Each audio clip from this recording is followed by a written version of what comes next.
जैन भाई कैसे हो। आशा करते हैं आप अच्छे होंगे। आज दोस्तों जैसे कि आपको दिख रहा है कि हम आज बात करने वाले हैं एस्ट्रोनॉमी की, जो कि खगोलीय विज्ञान होता है।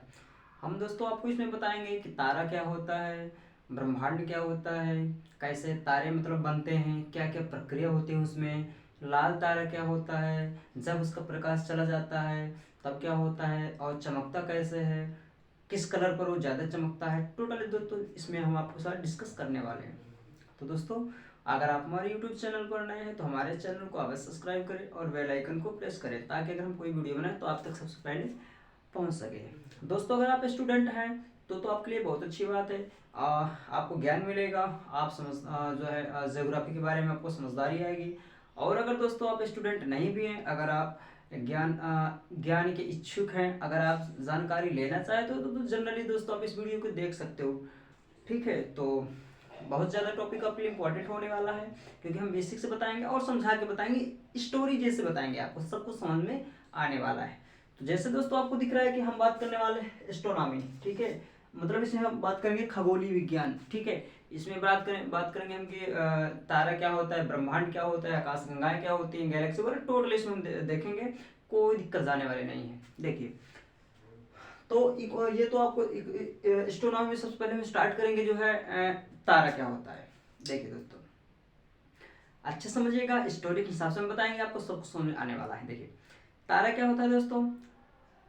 तारा जो है दोस्तों, जिनके पास स्वयं का प्रकाश होता है, ठीक है, और जो उष्मा देते हैं वही तारा होते हैं। ठीक है, मैंने क्या कहा, जिनके पास स्वयं का प्रकाश होता है और जो उष्मा देते हैं वही हमारे क्या होते हैं, वही हमारे तारे होते हैं दोस्तों। तो दोस्तों आपको दिख रहा होगा, यहाँ पर मैंने कुछ आपके लिए बनाया है जो कि काफ़ी ज़्यादा इंपॉर्टेंट है और आपको समझ में आना चाहिए। देखिए, मैंने क्या बताया, मैंने कहा कि तारे दोस्तों वो होते हैं जिनके पास स्वयं का प्रकाश होता है और वो जो है उष्मा देते हैं, जैसे हमारा सन। अब सन दोस्तों देखो, जो सूरज होता है हमारा, उसके पास प्रकाश भी होता है, स्वयं का होता है ना प्रकाश, और वो दूसरे को उष्मा भी देता है। इसलिए सन हमारा क्या है, सूरज हमारा क्या है, एक तारा है। अब अब आप ऐसा मत कह देना कि चंद्रमा भी तारा है। चंद्रमा दोस्तों तारा नहीं है। क्योंकि क्योंकि चंद्रमा के पास स्वयं का प्रकाश नहीं होता। चंद्रमा के पास स्वयं का प्रकाश नहीं होता। चंद्रमा जो है सन की लाइट को रिफ्लेक्ट करता है। सन की लाइट को जो है जो सूरज से जो रोशनी आती है उसको परावर्तित करता है, और परावर्तित करने के बाद उसकी रोशनी रिफ्लेक्ट होकर हमारी आंखों में आती है, तो हमको वो चंद्रमा दिखाई देता है। अच्छा, जैसे तो फिर कहोगे सर वो भी तो हमको प्रकाश देता है। देखिए, हम आपको बता रहे हैं, आप जब कभी चंद्रमा निकले तो आप रात में जाइए छत पर अपने, ठीक है, छत पर जाइए या बाहर जाइए, फिर वहां पर देखिए, आपको एहसास होगा कि चाहे आप सारी रात बैठे रहो आपको कोई दिक्कत जाने वाली नहीं है। ठीक है, वहीं जब गर्मी का टाइम होता है तो दोस्तों जब सूरज निकलता है तो आप जाइए बाहर बैठिए, फिर देखिए आपको क्या महसूस होता है। फिर आपको पता चलेगा कि यार उसमें किसमें होती है। तो आपको समझ में आना चाहिए कि सन हमारा क्या है, तारा है, जबकि चंद्रमा हमारा तारा नहीं है। बस इतना कंफर्म होना चाहिए। चलिए, अब हम देखते हैं दोस्तों कि तारे बनते कैसे हैं। तारा के गुण तो आपको पता चल गया। अब तारा बनते कैसे हैं दोस्तों। तारा बनने के लिए सबसे पहले जरूरी होता है निहारिका। अब निहारिका क्या होता है, देखिए, निहारिका दोस्तों ब्रह्मांड में हमारा ऐसा एक समूह होता है गैसों का, ऐसा गैसों का एक समूह होता है जहां पर बहुत ज्यादा गैसें पाई जाती हैं, बहुत ज्यादा गैसें पाई जाती हैं। ठीक है, तरह तरह के वहां पर पदार्थ पाए जाते हैं, वो हमारे निहारिका होता है। अब निहारिका, इसी को हम इंग्लिश में नेबुला भी बोलते हैं दोस्तों। निहारिका को हम क्या बोलते हैं, इंग्लिश में नेबुला भी बोलते हैं। अब होता क्या है, देखिए, वहां पर बहुत सारी गैसें पाई जाती है। मैंने यहाँ पर दर्शा भी दिया है, आपको बताया कि देखिए वहां पर बहुत सारी गैसें पाई जाती हैं। और वो गैसें क्या करती हैं वहां पर, यहाँ पर दोस्तों गुरुत्वाकर्षण बहुत ज्यादा होता है। अगर गुरुत्वाकर्षण बहुत ज्यादा होगा तो ये गैसें एक दूसरे की ओर आपस में आएंगी, और जब एक दूसरे की ओर आपस में आएंगी तो जलना स्टार्ट कर देंगी। और जब ये जलना स्टार्ट कर देंगे दोस्तों तो यहाँ से चमक आएगी। ठीक है, तो वही हमारा तारा का रूप ले लेती है। देख रहे हो दोस्तों, तो आपको ध्यान देना चाहिए कि जो निहारिका होता है, यहाँ पर बहुत सारे गैसेज होती हैं जो गुरुत्वाकर्षण के कारण एक दूसरे की ओर आकर्षित होने लगती हैं। जैसे वे एक दूसरे को आकर्षित होंगी, मतलब गुरुत्वाकर्षण के कारण, तो जलना स्टार्ट कर देती हैं। और आपको मालूम होना चाहिए दोस्तों, यहाँ पर ये बहुत सारी गैसें हैं और यहाँ पर हाइड्रोजन हीलियम भी पाए जाते हैं। और जब ये जलने लगते हैं तो ये क्या होता है, ये जो है एक तारा बन जाते हैं। देखो, मैंने यहाँ पर तारा बना के दिखाया हुआ आपको। मैंने यहाँ पर दर्शाया कि ये बहुत सारी गैसें हैं, ये गैसें गुरुत्वाकर्षण के कारण एक दूसरे की ओर आपस में आई हैं, जलना स्टार्ट हो गया। ये देखो, गुरुत्वाकर्षण के कारण एक दूसरे के पास आई हैं, जलना स्टार्ट हो गया है। इसके बाद ये तारा का निर्माण हो गया। अब दोस्तों तारा में होता क्या है, तारा में हाइड्रोजन नामक एक पदार्थ पाया जाता है जो कि संलयन प्रक्रिया करता है, और संलयन होकर के ये आपका हीलियम में बदल जाता है। ये देखिए हाइड्रोजन आपका किस में बदलता है, हीलियम में। बस यही इसमें प्रोसेस चलता है, यही रीजन है कि हमारा जो है ये चमकता रहता है, तारा हमारा चमकता रहता है, ठीक है। यानी कि संलयन की प्रक्रिया। संलयन होता क्या है दोस्तों, संलयन क्या होता है, जब दो या दो से अधिक, दो हो या दो से अधिक मतलब तत्वों जब मिलते हैं आपस में तो उसको हम संलयन कहते हैं, ठीक है। तो तारा पर हमारा ही प्रोसेस चलता है, क्या चलता है कि जो हाइड्रोजन होता है ये आपका हीलियम में टूटता रहता है, ठीक है। और ये प्रक्रिया बहुत तेज चलती रहती है, यही रीजन है कि ये जो है हमेशा जलता ही रहता है, हमेशा जलता रहता है। ये तो हो गई दोस्तों तारा की बात, ठीक है।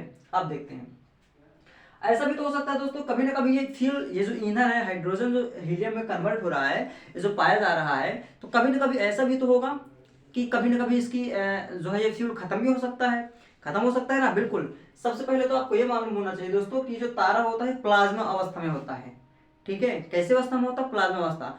प्लाज्मा अवस्था क्या होती है दोस्तों, ऐसा टेम्परेचर यानी कि जो 6000 डिग्री टेम्परेचर, जिसका टेम्परेचर 6000 डिग्री से ऊपर होता है वो आपका प्लाज्मा अवस्था में चला जाता है, ठीक है।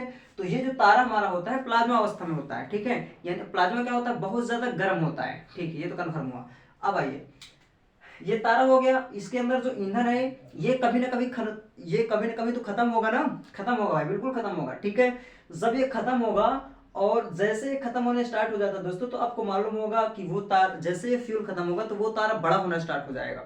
क्या होना स्टार्ट हो जाएगा, जैसे ही फ्यूल खत्म होता है तो वो तारा बड़ा होना स्टार्ट हो जाएगा, और इतना बड़ा हो जाता है कि देखो आपने, मैंने यहाँ पर दिखाया है, जैसे ही फ्यूल खत्म होगा तो ये तारा बड़ा होना स्टार्ट हो जाता है, ठीक है। और इस तारा, जो ये तारा है, इस तारा की चमक भी बहुत कम हो जाती है। इस तारा को हम क्या कहते हैं, दानव तारा बोलते हैं। क्या बोलते हैं दोस्तों इस तारा को, इस तारा को हम दानव तारा बोलते हैं।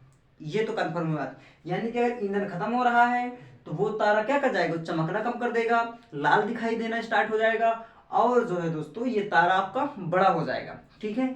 ये तो हुई, इसी को हम दानव तारा कहते हैं, ये तो दानव तारा की बात हुई। अच्छा, अब आगे देखिए, अगर तारा छोटा है, मान लीजिए कि अगर ये तारा, देखो हम एग्जांपल के लिए बताएं, ऐसा मत करना कि सूर्य ही है, ठीक है। सूर्य मैं ये नहीं कह रहा हूं, कोई भी तारा होगा। देखिए अगर ये तारा छोटा होगा, ठीक है, अगर ये तारा छोटे होंगे तो छोटे तारे क्या होंगे, जब यहाँ पर छोटे तारे जब फ्यूल उनका खत्म होगा, जब चमकना और कम कर देंगे तो आगे चलकर किसमें टूट जाते हैं, श्वेत वामन में, मतलब सफेद तारा। यानी कि लाल होने के बाद सफेद हो जाता है, मतलब एकदम चमक, बिल्कुल चमकना वो कम कर देता है, तो उसको हम क्या कहते हैं, श्वेत वामन कहते हैं। और जब बिल्कुल से चमकना बंद कर देता है, जब वो चमकता ही नहीं है, जब उसकी पूरी लाइटिंग खत्म हो जाती है, जब पूरा फ्यूल ही खत्म हो जाता है, उसको हम बोलते हैं काला वामन। क्या बोलते हैं दोस्तों, उसको हम काला वामन बोलते हैं, इसको हम श्वेत वामन या फिर जीवाश्म इसी को बोलते हैं, ठीक है। यानी कि अगर तारा छोटा है, उसका फ्यूल खत्म हो रहा है, तो वो लास्ट में श्वेत वामन बन जाता है, और जब उसका पूर्णतः खत्म हो जाता है ईंधन, तो वो आपका काला वामन बन जाता है। ये तो हुई अगर तारा हमारा छोटा है तो बात हुई। लेकिन अगर तारा हमारा बड़ा है दोस्तों, होता है ना, तारा बड़ा भी हो सकता है। अगर ये तारा हमारा बड़ा है तो क्या कंडीशन हो सकती है, देखिए अगर तारा हमारा बड़ा है दोस्तों तो ये विस्फोट करेगा, जैसे इसका फ्यूल खत्म होगा तो विस्फोट करेगा। अब विस्फोट होने के बाद ये अभिनव तारा बन जाता है। अरे भाई कोई भी चीज बहुत बड़ी होती है, जब उसके जब वो अंदर से खोखला होता है तो विस्फोट ही तो करेगा। अगर कोई चीज कम होगी तो खत्म हो जाएगी बिल्कुल से।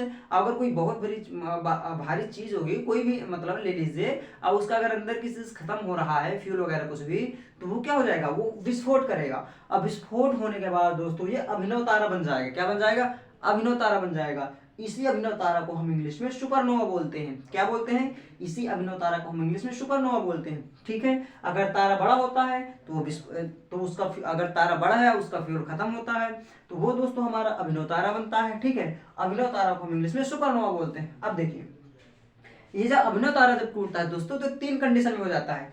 3 कंडीशन इसकी बनती है, एक तो न्यूट्रॉन तारा बनता है, एक पल्स तारा बनता है, और एक क्वेसर तारा बनता है। मैंने आप यहाँ पर ड्रा किया हुआ है, आप देख सकते हैं। जो अभिनव तारा जब टूटता है तो ये 3 कंडीशन इसकी होंगी, न्यूट्रॉन तारा बन जाता है, पल्स तारा और क्वेसर तारा। न्यूट्रॉन तारा क्या होता है तो दोस्तों, जो सबसे बड़ा तारा होता है, यानी अभिनव तारा जब टूटता है और टूटने के बाद जो सबसे बड़ा तारा बनता है तो वो न्यूट्रॉन तारा होता है आपका, ठीक है। इसके बाद ये जो पल्स तारा है, जो थोड़ा म्यूजियम होता है वो पल्स तारा होता है, और जो सबसे छोटा होगा क्वेसर हो जाएगा। लेकिन आपको याद रखना है जो न्यूट्रॉन तारा है, इस न्यूट्रॉन तारा का जो है क्या बोलते हैं, ये न्यूट्रॉन तारा जो सबसे बड़ा होता है, ठीक है। और ये पल्स तारा होता है, ये चमकता है, इसलिए इसको हम पल्स तारा बोलते हैं, चमकता है, इसके अंदर चमकने का गुण होता है। और जो क्वेसर होता है इसके अंदर चुंबकत्व का गुण होता है, यानी क्वेसर जो है इसके अंदर चुंबकत्व गुण पाएगा, और पल्स है ये चमकता है, और न्यूट्रॉन है ये सबसे बड़ा है, और इसका घनत्व तो बहुत ज्यादा होता है। ब्लैक होल की घटनाएं आपकी इसी न्यूट्रॉन तारा पर पाई जाती हैं। किस पर दोस्तों, जो ब्लैक होल होता है आपका इसी न्यूट्रॉन तारा पर पाई जाती हैं। ब्लैक होल की खोज किसने की थी दोस्तों, एस चंद्रशेखर ने की थी, ये आपको जानकारी होना चाहिए। तो आपने क्या सीखा, मैंने आपको निहारिका बताया। निहारिका क्या होता है, गैसों का एक समूह होता है जो आपस में गुरुत्वाकर्षण के कारण एक दूसरे की ओर आते हैं और जलना स्टार्ट हो जाते हैं। जैसे जलना स्टार्ट हो जाएंगे, आगे चलेंगे तो तारा बन जाता है। तारा पर क्या होता है, हाइड्रोजन हीलियम में कन्वर्ट होता रहता है, सनलाइन की प्रक्रिया होती रहती है, ये प्लाज्मा अवस्था में रहता है, इसका पृष्ठीय ताप 6000 डिग्री सेंटीग्रेड होता है, ठीक है। अगर इसका फ्यूल खत्म हो रहा है तो ये दानव तारा बन जाता है, और ये बहुत बड़ा हो जाता है, और ये लाल दिखाई देने लगता है, आपने कभी देखा होगा, बहुत लाल, ठीक है। इसके बाद अगर ये पूर्णतः मतलब इसका अगर फ्यूल खत्म होता है और छोटा तारा है तो ये आपका श्वेत वामन बन जाता है, और अगर बिल्कुल से उसका फ्यूल खत्म हो जाता है तो ये आपका बन जाता है काला वामन, ये कन्फर्म हुआ। और अगर तारा बड़ा है तो उसका विस्फोट होगा, विस्फोट होने के बाद अभिनव तारा बनता है जिसको हम सुपरनोवा बोलते हैं। फिर इसका जब ये जो है इसका भी जब विस्फोट होगा तो न्यूट्रॉन तारा बनता है जिसमें ब्लैक होल की घटनाएं पाई जाती हैं।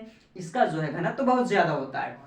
पल्स तारा होता है ये बहुत ज्यादा चमकता है। इसके बाद क्वेसर होता है जिसमें चुंबकत्व गुण पाया जाता है। अब आइए दोस्तों, कुछ आपने कभी देखा होगा कि लाल तारा बहुत ज्यादा चमकता है, सफेद तारा क्या होता है, नीला तारा कैसे चमकता है। देखिए थोड़ा हम कलर के हिसाब से आपको बताते हैं। देखिए आपने कभी देखा होगा दोस्तों, जब जो एलपीजी सिलेंडर होता है, एलपीजी सिलेंडर जलाते वक्त उसको आपने देखा होगा, गौर किया होगा दोस्तों कि अगर वो लाल जलता है तो आप देखते हैं कि उसमें आंच या फिर टेम्परेचर बहुत कम लगता है, यानी बहुत उसमें अगर कुछ पकाते हैं तो टाइम लगता है। लेकिन अगर थोड़ा सा सफेद जलेगा तो जल्दी पकेगा। लेकिन जब वो नीला जलना स्टार्ट हो जाता है, नीला जब उसका लव नीला दिखाई देता है तो आपको ये लगता है कि अब हमारे अच्छे से जल रहा है। ऐसा आपने फीलिंग किया है? यही होता है कि अगर किसी तारे का टेम्परेचर अगर लाल है तो इसका मतलब उसकी चमक कम है, ठीक है, उसकी चमक थोड़ा कम है। और अगर किसी तारा का टेम्परेचर अगर कोई तारा अगर आपको सफेद दिखाई दे रहा है तो इसका मतलब ये होता है कि वो तारा आपका काफी ज्यादा चमक है, काफी ज्यादा उसमें टेम्परेचर है, अगर सफेद दिखाई दे रहा है। लेकिन अगर वो तारा नीला आपको दिखाई देने लगे तो आप ये समझ जाना भाई कि इसका टेम्परेचर बहुत ज्यादा हाई है, बहुत ज्यादा इसमें टेम्परेचर, इसलिए जो ये आपका नीला दिखाई देता है। देखो अगर 6000 डिग्री टेम्परेचर है तो आपको दिख रहा होगा, अगर किसी का 6000 डिग्री टेम्परेचर है तो वो तारा आपका लाल दिखाई देगा, दिख रहा है ना। और अगर 6000 से ऊपर यानी कि अगर 20000 डिग्री अगर उसका टेम्परेचर तो सफेद दिखाई देगा, ठीक है।